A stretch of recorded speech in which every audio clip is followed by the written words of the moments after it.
Hey everyone, welcome back to some more Planescape Torment. I believe where we left off we had just finished talking to Kandrian. Let's go ahead and talk to Mr. Ebb Creeknees now. You see a slightly stooped old man with a full grey beard and a lion's mane of grey hair. He wears a couple of shoulder guards as armor, and he keeps a helmet nearby. He smokes a pipe and carries a pouch of tobacco around his waist. He looks pretty strong, but he's a little plump and also appears to have some sort of breathing trouble. Well now, aren't you a sight, lad? Never have I seen so many scars blanketing a fella. Like a scar cloak you're wearing. Where you been? Hanging out in a grain thresher? Laughs. Oh, I'm just jesting with ye, lad. No offense meant. I hope none taken. I'm Ebb. He extends his hand. Greetings, Ebb. His handshake is firm. Now, I hereby tender my apologies for the unfair jesting, lad. Hope no hard feelings. Can I buy you a tankard or two of something to smooth any ruffled feathers? Why not? I myself don't mind a little bit of ribbon. If I had something... if I had a problem, I would expect people to be curious about it. Oh, that's the spirit, lad. Bide a moment. He raises to his feet and heads to the bar. After a moment, he returns to his seat with a pair of tankards. Here you go, lad. Drink up. Takes a massive swallow from his own tankard, puffs on his pipe, and says, Well, what can old Ebb do for you this fine Sigil day? Oh, I had some questions about this place. Oh, well, I gathered that, just to look at you. I mean, you don't look like you're from around these parts, lad. You look a little too out of sorts to be a seasoned native. Ebb takes another drink. So, what can I help you with, lad? You need to know the lay of the land? He winks. Yeah, sure. What is this place? You're in the Smoldering Corpse Bar, lad. Not a pretty place, as some, but it's got its own homespun kind of charm. What's good to drink here? Well, not some say I've got Baitor, all discrimination when it comes to drink, but I've got drinks I'm partial to, and some vintages to which I'm not. Actually, one of my favorite little things to get here is some Arborean fire seeds. You swill them in your mouth, add a little air and some spit and some alcohol, and you can breathe a little fire when you need to. Leastways, that's how it feels. Who's the smoldering corpse there? Him? Oh, no corpse, lad. No dead or him. Near as we can tell, old Ignis is still alive inside that little roast pit. Near as we can figure, anyway. Ebb wrinkles his nose. He can smell damnably awful sometimes, too. It keeps me on the pipe to make sure I don't worm its way into my nose, it does. How'd he get here? Ebb takes a smoke from his pipe for a moment, as if deciding how to phrase his comment. Well now, lad. Ignis had a smattering of problems, and some not slightly wizardry magics to boot, and seldom do the two mix well. If you understand me, he liked to... Ebb puffs on his pipe, and the smoke trails up. Well, he liked to burn things, and he started torching places and people, and generally making a bunch of trouble. And? Well, now most of this was going on in the Hive, and I'll be the first to admit that the Hive is not the first place the Harmonium goes to keep Sigil's law. That looks a little shamefaced. Failing on our part, since it may be the place where our presence is most needed. So by the lady's reckoning, there was a little street-side justice in the wizardly community. A bunch of tea leaf readers, hedge wizards, and midwife witches got together and managed to weave a spell that was kind of poetic justice. Ebb gestures with his pipe at the figure. So now he sits there and burns. He is still alive, which I don't think they counted on. Oh, I have some other questions. Aye, lad. What do you need to know? Tell me of Sigil and its environs. Let's make sure I actually click on the right thing. Ebb laughs loudly. You don't think small, do ye? If you want to know what's outside the city, go talk to Kandrian Ilborn right there. He's a traveler of this place. As for the rest of it, well, I can tell you of the lady, the Dabbis, keys and portals, the way we keep track of time, the way the city's laid out. What was it you wanted to know? Oh, tell me about the keys and portals. We already know this, but hey, it might unlock a memory for us. Sigil's called the City of Doors for a reason, lad. There's portals everywhere. Portals are, well, like doors that lead across the multiverse, except they don't look like doors. Instead, they can be any bounded space. Window, door, pothole, picture frame, barrel hoop, the spaces inside scaffolding, a wardrobe. Each could be a portal, waiting for just the right key to open it and take you someplace in the multiverse. Now, keys. Aye, each portal has a key you need to open it. Now, while portals can be any bounded space, keys have more variety. They can be anything from a little tune you hum when you're next to the portal, to dancing a jig, to being in the right mood, to having a piece of the place you want to go in your hand, and on and on. In my youth, I once convinced a girl that kissing the man beside it could open any portal to Arcadia. Turned out I was right. And many trips to Arcadia did we have. Many portals probably have never been found. There's some you can uncover just by asking people and getting the right key. Finding out that the dark of the portal is the toughest part. But I warn you, lad, portal hopping shouldn't be a pastime for a fella in your way. Nor should you be wandering Sigil after dark, neither. You do best to stick to the main ways, an open peak. Watch yourself. I had some more questions about Sigil. Tell me about Sigil's time. Well, the way we measure time in Sigil's by the brightness of the sky. See, we haven't got a sun and moon like most worlds. We just got this everlasting haze that brightens and darkens at regular cycles.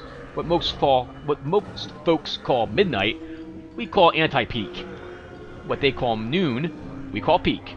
See? It's based on the peak and anti-peak of the brightness. So when someone says something about 5 hours past peak, that's what they mean. Oh, nice. Thank you. Eb, I have some other questions. What you want to know? Tell me of the city's layout. Whew, let me wet my tongue. Pull from his tankard, so will I. The city floats above an infinitely tall spire. The spire. It lies on its side like a discarded wagon wheel. Oh, okay. But there's no spokes that connect it to the spire. It's divided into 6 wards, each of them with its own function. Right now, you're in the hive. I think of the purpose of the hive is to be squalor to the rest of the city's grandeur. He laughs. Factions, philosophical clubs, or gangs if you prefer, divide up the running of the city between them. Go on. The city is called the Crossroads of the Plains, and the City of Doors, and the Cage. It's got portals to all creation, they say, and all manner of beasties come through here to trade, call kip, or hop from one place to another. Now, that's just a quick version, lad. You'll have to experience the place for yourself. I had some other questions about Sigil. Actually, I'm going to ask about the city layout again, because I want to ask him if he was in a faction. Were you in a faction, by the way, Eb? Eb raises his hand as if to stop you and laughs slightly. Oh, now, hold on, lad. I'm no has-been faction member, they say, and they're right, that once you're one of the Harmonium, you're Harmonium for life. We're the Bloods that try to make sure Sigil stays out of trouble. No rocking the spire, no folks getting too over-enthusiastic about hurting each other, keeping the city down to a low roar. We try to keep the peace, lad, and most times, we do a decent job. Oh, I had some other questions about Sigil. Oh, what else do you want to know about the Cage? Tell me about the Davis. Those funny floating bloods that speak in symbols. Quite a piece of work, eh? The Davis are kind of the lady's janitors and workmen, doing exactly what she wants, making sure Sigil's running up to snuff, patching walls, tearing down old buildings, building new ones, setting up portals, sealing off others, and so on and so on. They're a pretty neutral, fair bunch, and you don't want to interfere with one or kill one. You'll bring the lady's wrath down on you right quick. Oh, tell me about the lady. Well, now, not many know much about her, lad. And I'm figuring even those that know more than a little don't know too much more. She's a mystery, she is. And even should you run across her, powers forbid, she's silent and deadly. She's not evil, as far as I can tell, but she keeps the dark about herself and Sigil pretty tight. None's been able to penetrate it, and if they have, they've been mazed. What do you mean by mazed? Aye, sometimes Bloods will be packed off to a place where they can't do no harm. The lady, see? She'll take a bit of Sigil and make a little dimensional pocket out of it, a maze. She places those that have crossed her in there and lets them rot. Ed puffs his pipe. Now, you can't escape getting mazed once a lady sets her gaze on you, lad. She'll get you eventually, no matter how hard you try to dodge her. You'll be walked down an alley or about to step through a portal, take a left turn down a street, and you've gone many full times before, and suddenly you're someplace you don't recognize. Now, mazes aren't escape-proof. There's always a way out of each one. A portal the lady places there. You just have to figure out where it is and how to use it. Oh, well, let's ask more about the lady, because there was one other thing I could have asked about. Let's ask about... Go on. The chances are, by the way, you won't meet the lady. Unless you do something really bad, hurting a lot of people, killing the Dabbus, challenging her rule, worshiping her. She hates that, we figure, or interfering with the Dabbus' work, which may as well be the lady's work. If you're lucky, just the mercy killers will come for you, but if she comes, you'll be dead as soon as her shadow falls on you. Oh, please continue. Now, the lady can do almost anything in Sigil, lad. Here's what we can figure. Make it bigger or smaller, make new portals, seal off old ones, make sure the Blood Ward don't break out in the streets, keep folks from teleporting into the city, keeping the powers out. Oh, who are the powers? It's another way of saying gods, lad. And there's a great horde of them across the plains. Eb takes a puff from his pipe. Can't come to Sigil, though. Lady has a way of keeping them out. X-Cheat hasn't spilled the chant to yet. Be that as it may, it's kept Sigil from being seized by outside interests. Okay, well, I have some other questions for you. Lad, what would you like to know? Who are you? Eb Creeknees, third measure of the Harmonium, now retired and being a tout with one's voice since I don't step as lightly as I might these past 2 or 3 decades. He chuckles. Now, lad, who be you, and what trouble might you be in? Well, before I answer, what's a tout?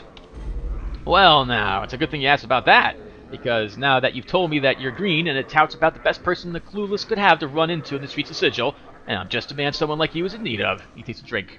And so will I again. A tout's a friendly city guide. He shows you what's what, gives you a little jaunt around town. Guide, aye. A guide is the best way to look at it. Except I don't really leave this chair on account of my age, so mostly I suggest directions and places you might want to see in your travels in our fair city.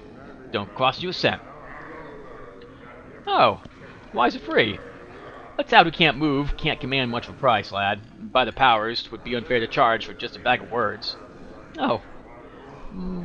Can I ask how old you are? Old enough to know better, lad. Too old to walk much. Puffs on his pipe. Let's just say my best years are behind me. And there's only a few more irons that keep this heart beating. Oh, what irons? Well, lad, not to bring down the conversation, but I'm hoping that one day a holy fellow will be making his way to Old Smoldering Corpse Bar, and hopefully he'll shrive me of some of my private sins, so I can go on and step off this plane for good. Oh, that's interesting. I'm sorry, everyone. I've never, I guess, asked him about that. Oh, I see. I have some other questions for you, Eb. Do you know someone named Farid? Farid? Eb frowns and takes the pipe from his mouth. Now, lad, what would you be wanting with a Burke like Farid? I think he stole some of my belongings. Oh, no doubt, lad, no doubt. Ed grumbles, chews on his pipe. You have to chain up everything around that grasping little spider. He should have been one of the fated, the way anything not chained down slips into his parlor. Don't give him a yard, he'll take a league, eh? What do you know about him? Well, now I don't know everything there is to know about old Farid, but I know some of the dark surrounding him. If you're determined to track down that spider and nail him to a wall, then I suppose I could spill some of the chants so you know what you're tangling with. He pauses to tamp his pipe. Farid dug his nest deep in the Ragpicker Square not too long ago. Got a bunch of collectors and gangs together and started what one could almost consider a collecting faction. Be that as it may. Where can I find him? Well, lad, if you're looking for Farid, which I would say is pretty barmy of you, you're a little off the beaten path. You want to be finding Ragpicker Square. Chant is that Farid set up his kip somewhere in the square. Even an old fellow like me, who's been around the ring a few times, don't know exactly where. I figure that Farid wants to keep the dark on his location dark. If you're all bound and determined to find Farid, go to Ragpicker Square and try to dig up Farid's location from some of the locals. Try to be careful about it, since there's plenty in the square that would make a gut harp out of you as soon as look at you. One other question for you, Eb. What places can you recommend? Well... Eb puffs on his pipe and studies you. This is perhaps the best kip you could have wandered into the room to start. Judging by your tattoos, you might be partial to having designs on your body, in which case there's a tattoo salon a little sparward from here. That means to the left of us, of the screen. You want to stay away from the Alley of Dangerous Angles if you can. Ignis torched that place not long ago, and ever since a bunch of bad bloods have set up their kip in that stretch of desert. One more question for you, Eb. About this place. Could you tell me about some of the people here? Well, you got O, who claims to be a letter instead of a person, some mercy killers waiting around for a criminal, A Pero Bishai on furlough from a blood war, a Githrazi over there who's been watching you from afar, not too unusual mind you, they're Piri cutters, and Alis down there, a clueless kid who riches seem to be a jest, a bit too bright, if you get my meaning.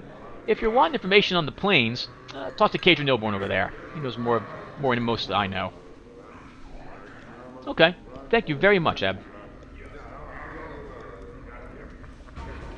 Alright, let's save the game, everyone, and stop and start recording. I really like how that came out. Okay, now we can pick this back up again. So we have Alis over here. Let's go give a talk to him. You see a trim, muscular man dressed in clothing that is comparatively drab and mundane compared to most of the outfits you've seen in this city. He carries himself with an air of supercilious arrogance. He also looks dramatically out of place here. What do you want? He asks. Oh, who are you? I am Alias, warrior of renown. Surely you have heard of me. No. Can it truly be that none in this town have heard of me or my exploits? Alas, I shall have to prove myself all over again, and here I thought my fame had spread across the world. What world are you from? I come from the city of Aliborn, on the river Tame. Surely you have heard of its glories and wonders. No matter. This place is benighted and ignorant when it comes to the splendors of true cities. I am told that my land is what's called a prime by the Desians of this city, though a prime of what, I don't know. How did you get here? I was chasing my old foe, the villainous life-shade Tyr Tenanno. He pauses, waiting for an acknowledgement, and then continues. He conjured his demonic magic and opened himself a doorway and hurled himself through it. Before he could flee me entirely, I threw myself after him, and found myself here. Wow, that sounds like quite an adventure. I have some other questions for you. Oh, well, what knowledge do you seek? Who are the patrons of this tavern? I have met only the elderly Eb Creekneys, who has been instructing me in the ways of the city and the plains. My foe's spell must have catapulted us far across the world, for I know of no plains near our former location. No. Eb means plains, as in planes of existence. They're planes of imagination, of thought and belief. They are not physical prairies or grasslands, but other dimensions. A look of confusion passes across his face. I understand. What the old man said is starting to make sense. Excuse me, I must think this over. Farewell. Farewell? We'll talk to him a bit later. Oh, wow, we just shook... I think he just realized that he is nowhere near where he used to be. Oh, who's this guy? Mercy Killer Patron. You see a lad who barely looks a day over 18. His face seems to betray some tension. Help you, Cutter? Who are you? I'm Khalib. I'm a Mercy Killer. I'm here with Tarner and Isledin to catch my first criminal. Oh. What can you tell me about the Mercy Killers? Well, they're... sorry, I have to get used to saying that now. Believe that justice is the most important thing in existence. I believe that without justice, there is no meaning, and without meaning, we might as well just go off and kill ourselves. I don't want to kill myself, so I decided justice is the meaning. If you want to know more, you ought to ask one of these two here, or find one of our recruiters. They'll talk your ear off. Oh, I might do that. Can you answer some more questions? Sure. What would you like to know? Who are your friends here? They're the people who are here to make sure I don't foul up this assignment. Tarner's the older one. Isledin's the one who's here to make sure I do the job right, and they give me support if I need it. He swallows noisily. I hope I won't. You'll be fine, I'm sure. Answer a few more questions for me. Sure. What can you tell me about this place? This place, it's a smoldering corpse. I think they named it after the guy near the entry. It's a place where criminals and lowlives hang out. Still, there are some cutters here who know what they're talking about. Some of them are those fiends, though, and I don't like to deal with them. I feel like they're staring right at my soul. I understand. And what are you doing? Well, seeing as I'm a new Mercy Killer, I'm supposed to bring a criminal to justice to show I can handle the field work. I decided I wanted to catch a killer, so we asked around and got told he was going to be here. Still haven't seen him, though. I'm a little nervous, to tell you the truth. If you'll excuse me, I really ought to get back looking at the faces here again. He cranes his neck and looks around the bar. Very well, good day. Dakan. The man before you is old. His dry yellow skin has the scars of one who has traveled everywhere and never rested long in any one place. His pinched face is inhumanely angular, and his ears sweep out from his skull, tapering to points. He wears a loose-fitting orange tunic, and a strange, shimmering blade is strapped across his back. The blade looks to be two-pronged, a two-pronged glaive made of some metal whose surface swirls like a film of oil in a pond. Oh, wow. Greetings. The man turns to you, his eyes like polished coal. He stares through you, and for a moment, you wonder if he might be blind. The weapon suddenly turns a dead, flat black, mirroring the man's eyes. Are you all right? Hail, traveler. His voice is quiet and somber, like a wind whispering through the branches of a great tree. Hail! Your eyes have the weight of one who has traveled far to be in this place. You could say that. The man's gaze does not waver from yours. I am known as Dakan. Or Dakon? We'll go with Dakon. The emphasis he places on the word known strikes you as odd, yet familiar at the same time. You are not known to me.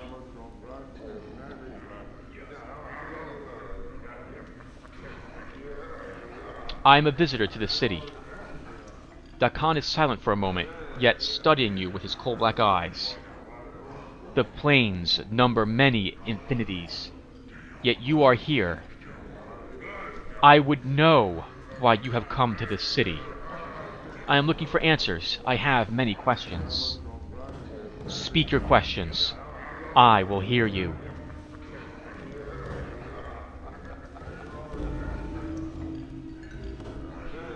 Your features are unfamiliar to me.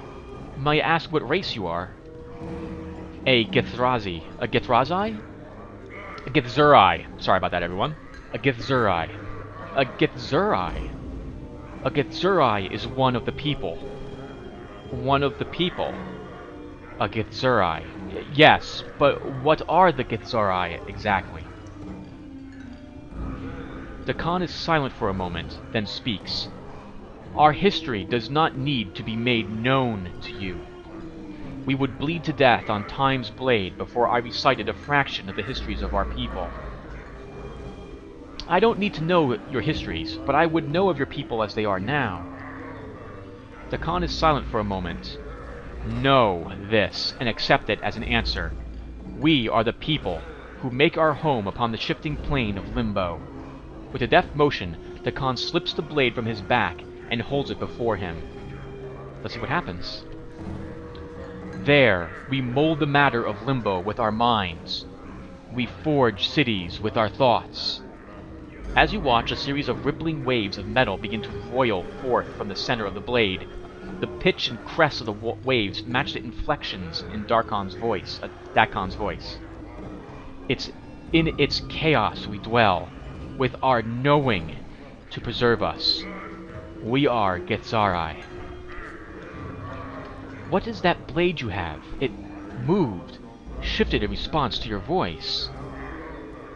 It is a Karak blade. It is an object that lets others know the rank of the wielder. What rank does it signify? The blade is a symbol carried by the Zerth. A Zerth is one who knows the words of Zerthamon. In knowing the words of Zerthamon, they know themselves.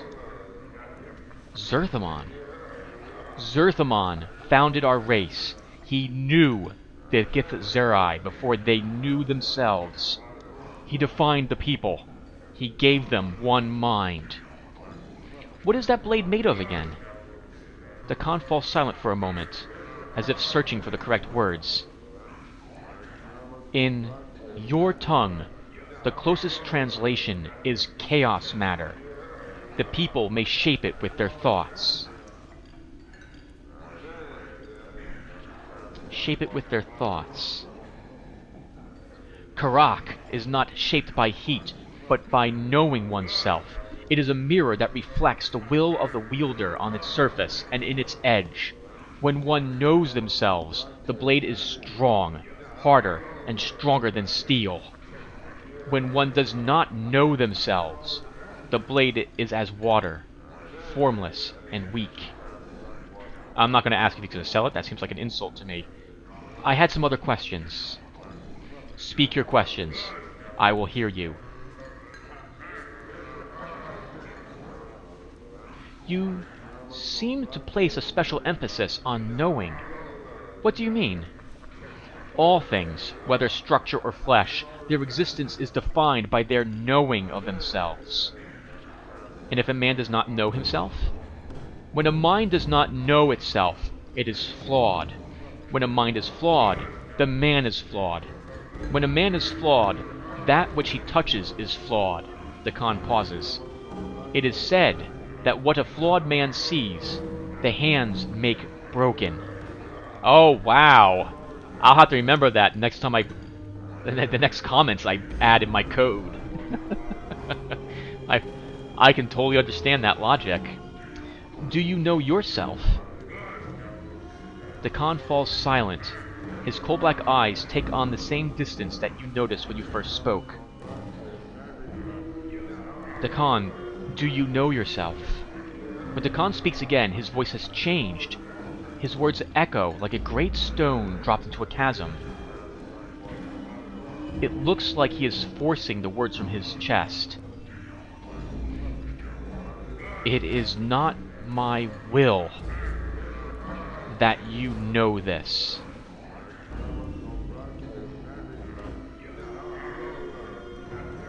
Never mind then. I have some other questions. I won't push the matter.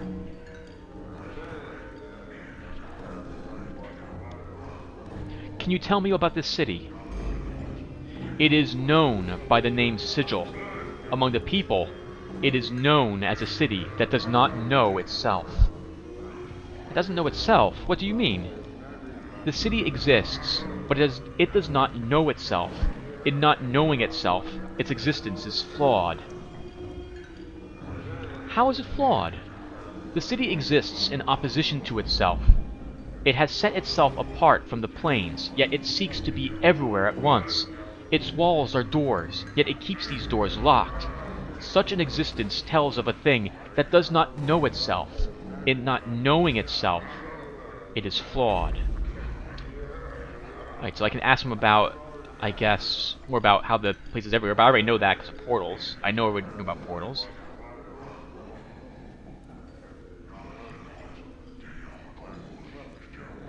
Okay, so I can say that its strength is that it's basically chaos, and that it's maybe a way it defends itself, or makes it confusing for someone to know it on purpose. I can also say that he just hasn't found the pattern yet. Or I can say that he speaks as if the city's alive. I'm going to go with number 3, because I actually think that this place is set up the way it is to make it impossible for it to have any way to attack it, for example.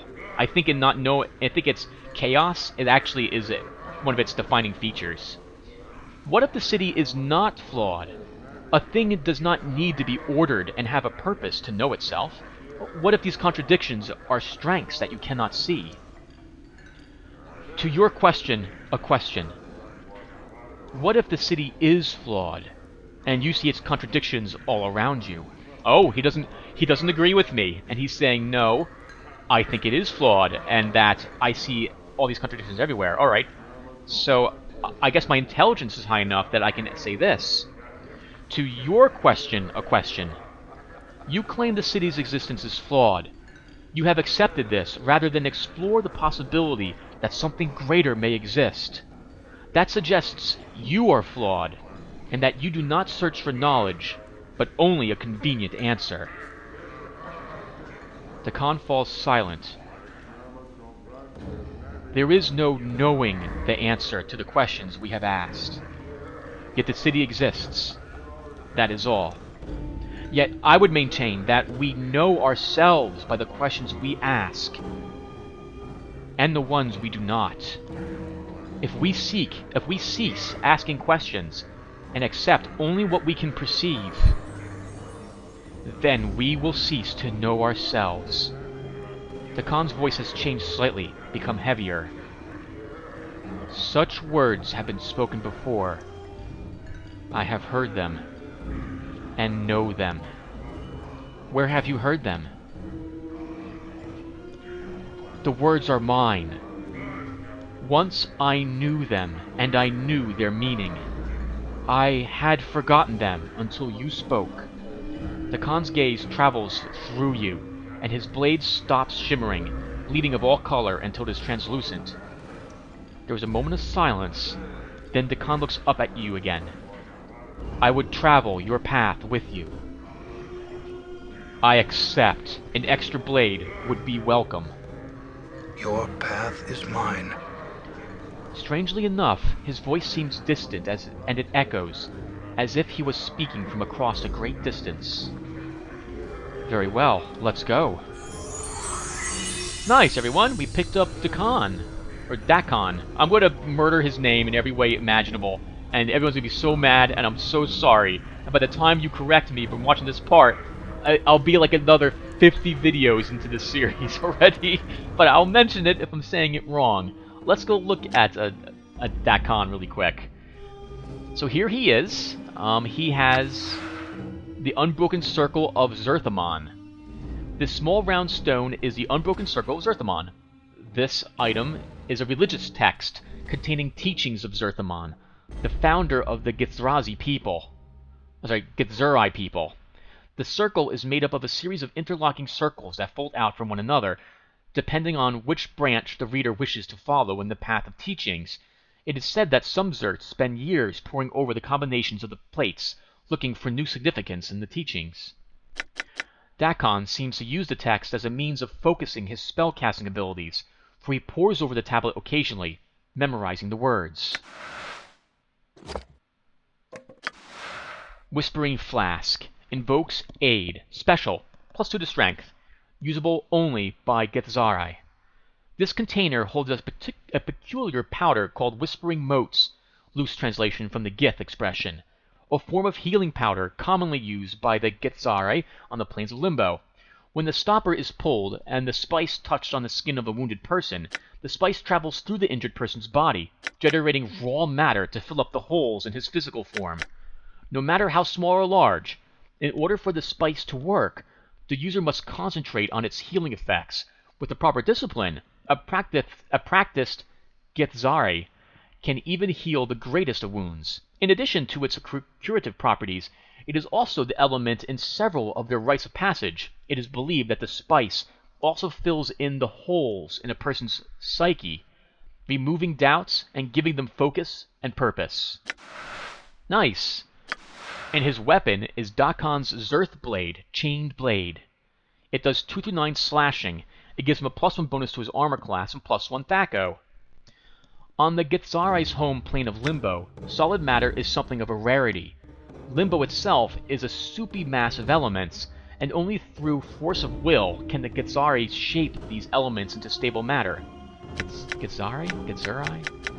A substance called Karach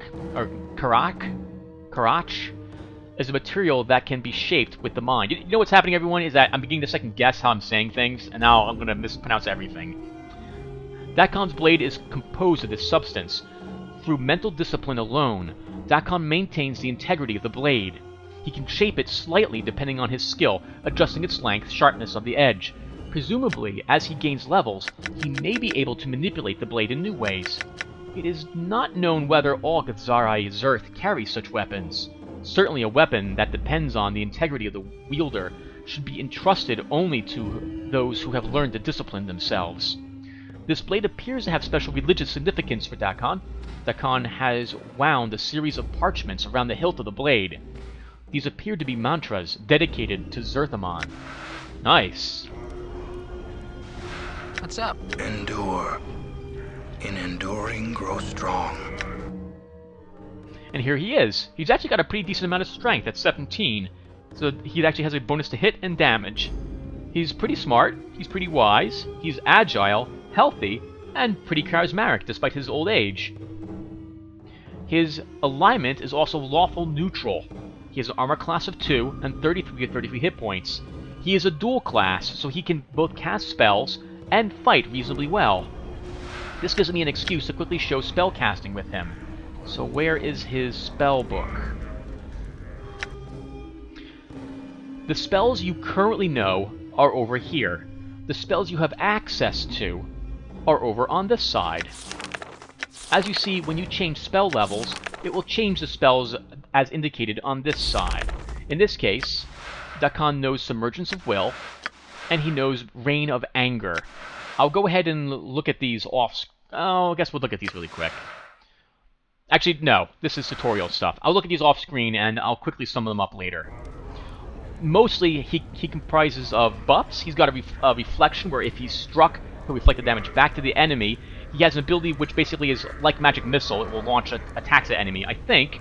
And he's got another, I think, blinding attack, are his spells. He's also really good in combat. The only thing is that I think his blade doesn't count as a magic weapon. Yeah? It's not enchanted. It just has a +1 to Thaco, which means that he can't hurt magical creatures. All right. As a heads up. Alright, we'll talk to one more person, then I'll call it a quick session this time. And then we can talk more to Dakan as well. We probably should. Ilquix. You see a short, rotund man with a perplexed expression on his face. From the lines on his loose skin, it looks like it's not too uncommon. He carries a flagon of ale that looks like it's in the process of being emptied, rapidly. In between swallows, he speaks in a gentle voice, so quiet that you can barely hear his words. Hello, traveler. My name is Ilquix. Can I be of some assistance to you? Greetings. I would like to ask you some questions. What did you want to know, my friend? Who are you? I am but a humble man with a slight flowery poetic bent and a tendency toward the supernatural. I regret that I have none of my supplies here, or I should be most eager to teach you the ways of power. Perhaps some later time. Oh, sure, I'd like that. For now, though, do you mind if I ask you some questions? What did you want to know? Who is that burning man? That? That is the last unfortunate who chose to exercise his individual will without the strength to back up his desires. His name is Ignis, and he was a pyromaniac. He burned and didn't burn the right people, and wound up channeling more raw power than he could control. Now, well, you can see what became of him. If you wish to learn more of him, perhaps that poor creature Drusilla can help you. I see. I had some other questions. Can you tell me about this place? This place? The Smoldering Corpse Tavern. A fine establishment, with a fine owner. Barkis is a true gentleman, and ambitious to increase his standing to boot. These, I feel, are the most useful qualities one can possess. They drive people. Oh, that's right, they drive people. I had some more questions. What else did you want to know? Can you tell me about the patrons of this place? The patrons of this tavern are many and varied. I have spoken with most, and find them delightful, with the exception of those creatures of law.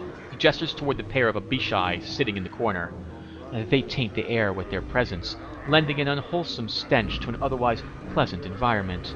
I recommend speaking to Barkis. I understand he requires some aid with a trifling matter. Then we have that O character. I am still trying to understand him fully. It is quite an undertaking, if I say so myself. Those are the folk of interest here. The others, well, perhaps I am too discriminating. Why do you despise the creatures of law?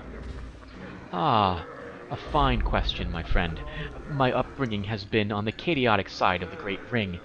You may speak to Kandrian Ilborn, a misdemeanor if ever I have heard one, of the plains. He fancies himself a great planewalker. To return from my digression, I have lived my many years with chaos, and I find it pleasantly agreeable. To me, the taint of law, as in those creatures there, is reprehensible and tyrannical. If I am to be crushed underfoot, I'd rather be by an individual than a machine that knows nothing of emotion. Oh, wow, that's interesting.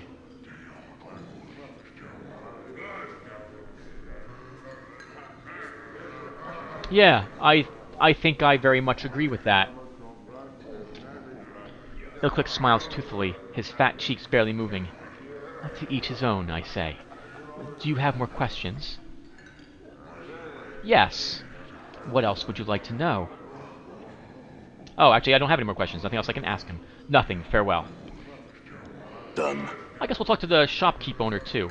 What's this? This bar has seen a lot of use. The scoring of weapons and talons does not mask the grimy buildup of years worth of drinking. Oh, does not...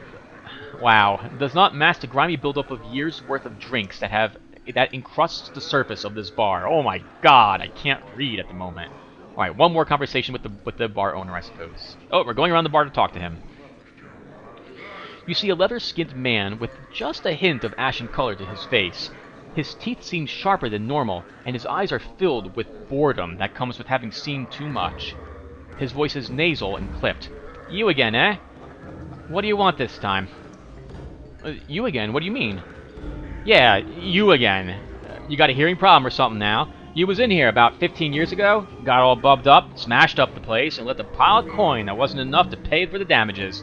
So you plucked out your own bleeding eyeball, and tells me you'll be back to reclaim it when you got 200 coins together. 15 years of interest.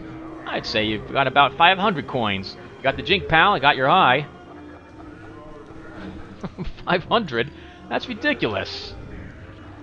He pauses for a moment, considering. That it is. Tell you what. Give me 300, and the eye's yours. I'll be back for it later. Can you answer some questions first? Oh, well, hurry up already. I got paying customers. Who are you? Me? I'm Barkus, owner and keeper of this place. Oh, then you're the person to ask questions of. Hurry it up. Can you tell me about the patrons here? I don't make it a point to interfere with the lives of other people who give me their hard-earned jink unless they ask me to. So, over there is Kandrin, Planewalker. He's a good one to talk to about any planewalking questions you might have. He's been pretty much everywhere. Down there is Eb Creekneys, old harmonium basher. Don't hold that against him. And a tout. He's got a good heart in him. He knows Sigil up and down. Them fiends over there are... wow. Ethelgrin and Tegarin. Word of advice, don't deal with them. They might be low rankers in the fiend hierarchy, but they're still fiends. Then you got Ilquicks over here. Not trustworthy. And some mercy killers looking for some poor sod. Dakan the Gethrazi is a mystery to me. Don't know much about him. He don't talk much. Finally, you interested in earning some free bub? Sure. There's a bubber over there against the far wall, hanging about the shadows, who's been trying to work up her courage to slip out without covering her tab. I want you to make sure she don't do that. You do it, you get a free bub over here for life. I'd rather not. Can you answer some questions for me instead? Sure. What else you want? What's something to drink? Well, what do you want? I've got your basic beer for a coin, bitters for 2, mead for 4. We got water straight from the elemental planet for 8 coins. We got Borean fire wine, fire seeds for 10, cursed heart wine for 8, and Batar's own whiskey for 20. What do you have? I'll have some of that water. That sounds delicious. He moves back to a keg on the wall and turns the spigot. The clearest water, oh, it sounds so good, you have ever seen, pours from the nozzle into the glass he holds underneath of it. He sets it down in front of you, and you take a deep draught. It is the purest thing you have ever tasted. A coldness inherent to the water itself. A feeling of air passes over your tongue and into your stomach, where its coolness calms even the raging of your passions for a moment. From the heart of elemental plane of water, says Barkeep, any other water you ever drink is going to taste dirty by comparison. Quite an experience. My thanks. Farewell. We'll ask him some other questions later. I'm going to take a break at the moment. I can't believe, I think it's been like 30 minutes and we've talked to like 4 people. We're almost at the bar though. When we come back, I guess we'll pay visit to other mercy killers, and then we'll talk to these fiends over here and see what they have to say. There's also O, so I want to talk to him too. Alright, everyone, thank you for listening. I will see you in the next video. Take care.